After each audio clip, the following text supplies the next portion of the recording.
Selamat siang semuanya, perkenalkan nama saya Maulita Sari Utayan dengan NIM 24106111220073. Pada kesempatan hari ini, saya akan memaparkan materi presentasi saya yang berjudul Hakikat Konservasi. Dalam presentasi ini, kita akan membahas tentang pengertian konservasi, tujuan konservasi, sejarah konservasi, serta perkembangan konservasi baik di tingkat global maupun di Indonesia. Pertama-tama kita akan memasuki di pengertian konservasi. Konservasi hutan adalah suatu upaya yang dilakukan untuk melestarikan, melindungi, sekaligus memanfaatkan hutan secara berkelanjutan. Yang berarti hutan tidak hanya dijaga agar tetap ada, tetapi juga dimanfaatkan secara bijak agar manfaatnya bisa dirasakan baik oleh generasi sekarang maupun generasi yang akan datang. Konservasi juga berarti menjaga fungsi ekologis hutan, seperti penyediaan oksigen, penyerapan karbon, penahan erosi, serta pelindungan sumber air. Selain itu juga, konservasi mendukung fungsi sosial yang karena hutan menjadi sumber kehidupan bagi masyarakat sekitar, sekaligus memberikan manfaat ekonomi melalui hasil hutan yang dikelola secara lestari. Jadi, konservasi adalah keseimbangan antara kebutuhan manusia dan kelestarian alam. Yang kedua, kita akan membahas apa itu tujuan konservasi. Tujuan konservasi mencakup 3 aspek utama. Yang pertama, tujuan ekologis adalah menjaga keseimbangan ekosistem, melindungi keanekaragaman hayati, dan mempertahankan fungsi hidrologi. Hutan memiliki peran penting sebagai paru-paru dunia, sebagai penyerapan karbon, sekaligus sebagai habitat ribuan jenis flora dan fauna yang tidak dapat digantikan. Kedua, ada tujuan sosial yang berarti memberikan manfaat bagi masyarakat sekitar, yang hutan seringkali menjadi tempat tergantungnya masyarakat adat untuk memenuhi kebutuhan pangan, obat-obat tradisional, maupun bahan bangunan. Selain itu, konservasi juga berfungsi menjaga nilai budaya dan kearifan lokal yang sudah ada turun-menurun. Yang ketiga adalah tujuan ekonomi yang berarti menjamin pemanfaatan hasil hutan baik berupa kayu maupun non-kayu secara berkelanjutan.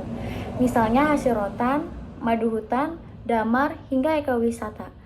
Dengan konservasi, pemanfaatan ini tidak merusak hutan, tetapi justru memberi nilai tambah bagi masyarakat dan negara. Selanjutnya kita akan membahas sejarah dan perkembangan konservasi di bidang global.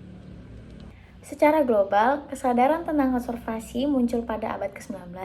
Pada masa itu, eksploitasi besar-besaran terhadap hutan di Eropa maupun di Amerika menimbulkan kerusakan lingkungan yang parah. Hal ini memicu lahirnya gerakan untuk menjaga kelestarian alam. Pada memasuki abad ke-20, muncullah istilah sustainable use atau pemanfaatan berkelanjutan.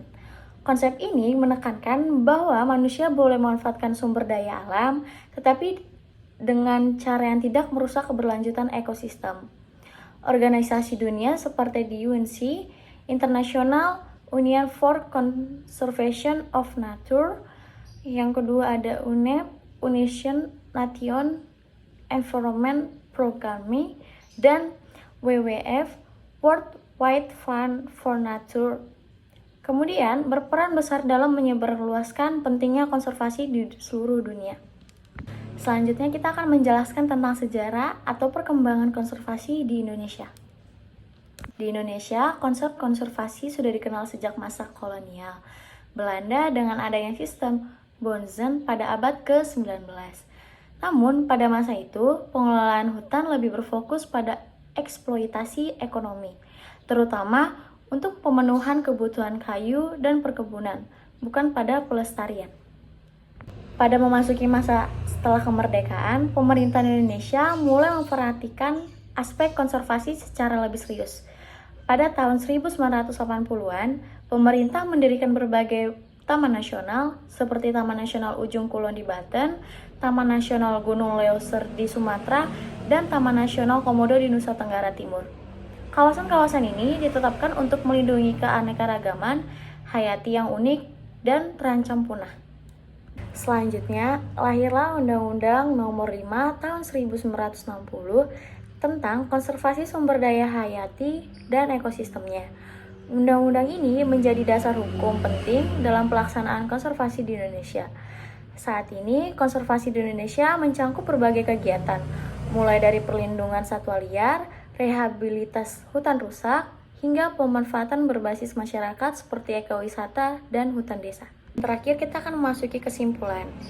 Dari penjelasan tadi, konservasi hutan adalah usaha untuk melestarikan, melindungi, dan memanfaatkan hutan secara bijak dengan keberlanjutan.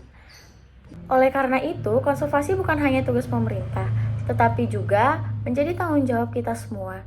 Dengan menjaga hutan, berarti kita menjaga kehidupan dan keberlanjutan bumi bagi generasi mendatang.